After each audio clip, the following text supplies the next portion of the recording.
This isn't like let's process, okay? All right. Yeah. All right, tell us about the scene where LaFontaine and Kirsch become Lofi's mouthpiece. Was it more difficult to stay in unison or not crack up laughing?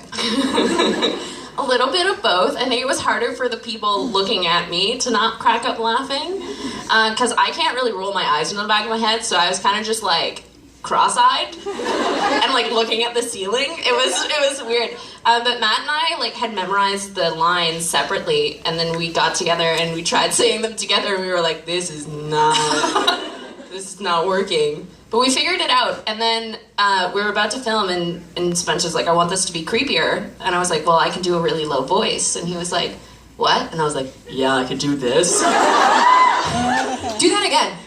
Why?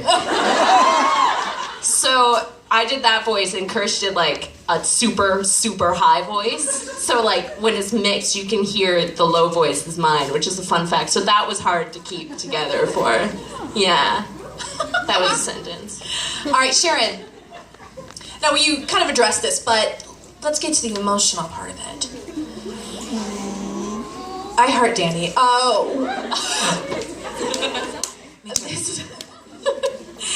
So, was it a challenge to play Danny this season? I'm sure it was.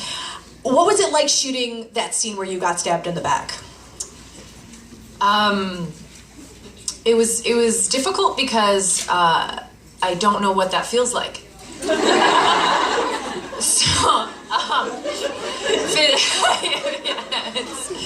Let's hope you never ever do. So, a lot of time with acting, when you're doing feeling things, usually you can draw on things that you felt, but it's just kind of out of the blue, so it's very technical. I did a movie where I got shot, and this is not a good track record so far, Sharon. And I asked the stunt guy, I was like, so how do people actually get shot? Like, how do they do it? And he's like, how you do it in movies is you don't do it how it would actually happen. You die how people die in movies, because it's way more exaggerated. So it's like you're thinking about kind of how it might feel, but also just like play it up. I'm dying. But this is also really real. It's just like very confusing, and maybe that's why we had a bunch of takes, because I was messing it up, but I don't know. It was just, yeah, very challenging. All right, Annie. Stacy wants to know how your performance this season was influenced by playing a secretly possessed person. What was that like, trying to secretly change Perry's character and body language? All right, well, I as well don't have any like personal experience being possessed, so I had to sort of, like suss that out a little. So what did when I first, got the scripts, I wanted to hint at it throughout, but I didn't want to like completely blow my load in like the first couple episodes, so I tried to like gently like ease us all into it, but enough so that like if by like the last quarter of the season, if you like went back and rewatched, then maybe you could start to like pick out some sneaky little tidbits that like you hadn't, caught on to before. So, and then I remember talking to Spence about like these different versions and sort of like levels with Perry this season. So it was like there was a Perry that was just like fully Perry, like in her own head, her own body, like in control. There was like a full Dean, which we didn't see a ton of, just that last little bit. And then there was like this middle portion, which was Perry mostly in her body, like 60 to 70%, with like hints of this like weirdness kind of just overtaking her that she wasn't super aware of. So I just like played with levels of that. But let me tell you, like as an actor, I really just have to thank the writers for this one, because what a treat to get to do something like that. It's a lot of fun. It makes it really exciting. So.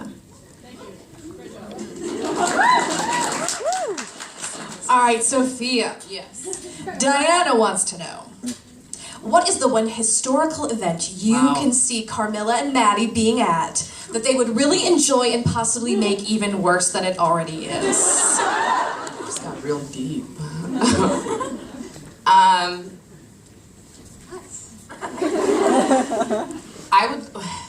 I guess going back to being an outsider, being able to witness Dr. Martin Luther King speak, be a part of the civil rights movement, Black Panther, I'd love, like, Afro Puff and You've Got Braids. But wearing all the black, right? Holding hands in front of all the Jim Crow fans. Yeah, during segregation. Yeah. All right, this last question. Yeah, give it up. Absolutely. All right, this is for Natasha and Elise. Jamie wants to know, what do you admire most about Laura and Carmilla's relationship? Ladies first.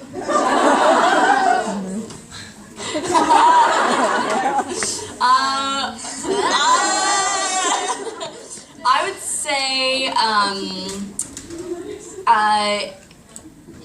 you can see it in the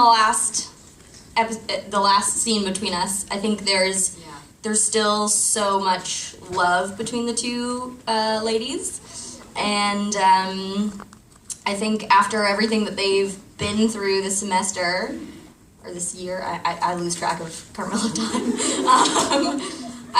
They're still, you can just like they're still so deeply in love with each other, and I think I don't understand relationships. It's been a very long time since I've been in one, but this was like one of the biggest questions that I had before going into this season. I remember calling Spencer before we shot, and I was like, I just don't get it. Like there's like, you love a person, but then you just like don't like things about them, but you can't like ask them to change, but then like you want them to, and like I don't get that. That's the most Laura thing you've ever said. I still don't understand, but I think that's maybe what a real relationship is, where you recognize that there's parts of the other person, both parties, that you maybe don't like about that person or don't see eye to eye on, and you choose to love that person anyway. Aww.